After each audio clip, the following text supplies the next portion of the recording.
We've been telling you for the past month that high prices, whether President Trump's fault or not, are an existential threat to his presidency. Take a look at Woodbury County, Iowa, and you will see that we were right. Trump won the county by 23 points back in November, but Democrat Catelin Drey just flipped the state Senate seat in a special election last night. There was an election last night there because she talked relentlessly about the affordability crisis plaguing everyday Americans. The number one concern I'm hearing from voters right now is that we have an affordability crisis in Senate District 1. Housing and childcare are sometimes difficult to access, and when it's accessible, it's not affordable. The same can be said of our health care. And yet Democrats mostly talk about how bad Donald Trump is. That is not working for them. Talking about high prices is working for her and for this show, because when we do, it's some of our highest rated segments. And Republicans either ignore high prices or point to things like gas prices. And it is true. Gas is the lowest it's been for Labor Day in years. The stock market is at near record highs, or a new record perhaps tomorrow. But there is more to the economy than the stock market. Ground beef for a cookout, once you get there after driving, is up 15% at record highs. Chickens are up 5%. It's no wonder that 6 in 10 Americans think the economy is in a poor condition. Joining us now, Peter Navarro, Senior Counselor for Trade and Manufacturing, Chris Celiza, NewsNation contributor, Senior Advisor for the DGA Group. We begin with Peter. Good to see you, sir, as always. Welcome back to the set. Friend. Thank you. Good to see you, my friend. Are those 6 in 10 Americans wrong? Look, out in the heartland, people are suffering because of higher prices. If they're going to blame Donald Trump in any way, we're not doing a very good job reminding them that inflation was 5% a year during the Biden years. Hit 9% at some time. Yeah, and look, it was totally a function of two things. One, significantly overspending by the Biden regime. So we had what's called demand pull inflation, too much money chasing too few goods. And then they didn't manage the supply chains well.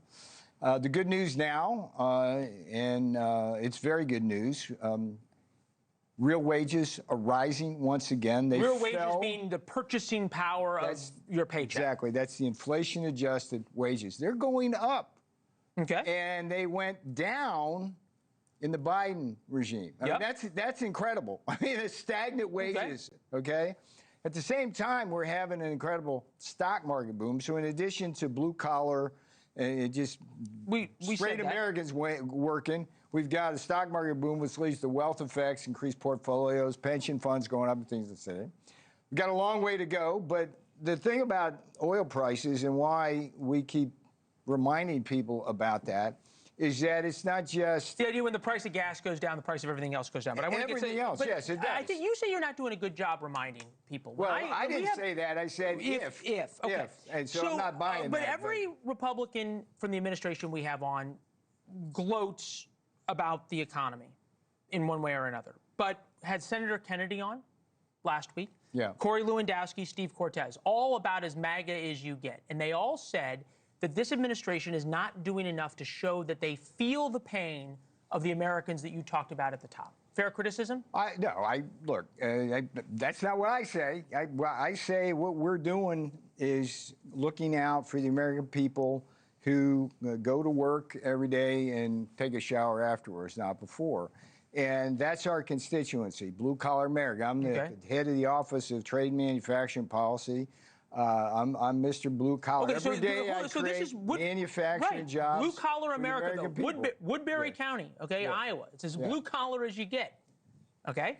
That's an anecdote. 23,000. Well, anecdotes are important. If you let me know about that, I would have looked at that and see what the percentage of Republicans, Democrats are. 23,000 Republicans, 19,000 no party, 15,000 Democrats. A Democrat won. View of the direction of the economy. Only 35% of Americans say the economy is getting better. Again, it would have been nice to get that before, and I could have done it. It's Gallup the kind of analysis. Gallup. I don't trust Gallup anymore, and I trust in the other polls. But here's the thing. What we're trying to do here is build the strongest economy we can. Yeah. And we proved we could do it in the first term. We had price stability, growth, rising real wages, and a rising stock market. That was one of the best performances of an economy in a very long time. So you're not worried about the price issue right now and affordability? I worry about it every day in the sense of that's our focus. We want to make sure that we have jobs.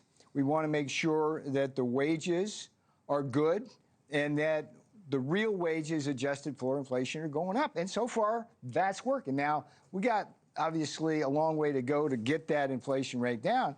One of the things that's happened in this whole thing with Jay Powell and the Fed, I mean, when they keep interest rates up at least 100 basis points higher than they do, that hurts people in terms of home building, that hurts consumer credit card debt, it slows jobs down and everything like that. There's no reason for that. If you look at the interest rate differentials, it's scary. If you're explaining, you're losing though, right? If we're over 4% and Europe's at 2%, and China's at 1.5 and Japan's at 5, that tells you that it's comfort in the heartland, isn't it, Peter? Restrictive. No, but look, if Jay Powell had been doing his job, people in the heartland would be paying lower mortgage rates. We'd be selling more homes. There'd be more turnover there. There'd be more capital gains, and life would be better. So we can only fight so many battles. Fair enough. Good to see you. Good to see you as always. All right, man. Thank you very much. Thank you for watching. Subscribe below and download our NewsNation app right now on your phone, and you will get fact-based, unbiased news for all Americans.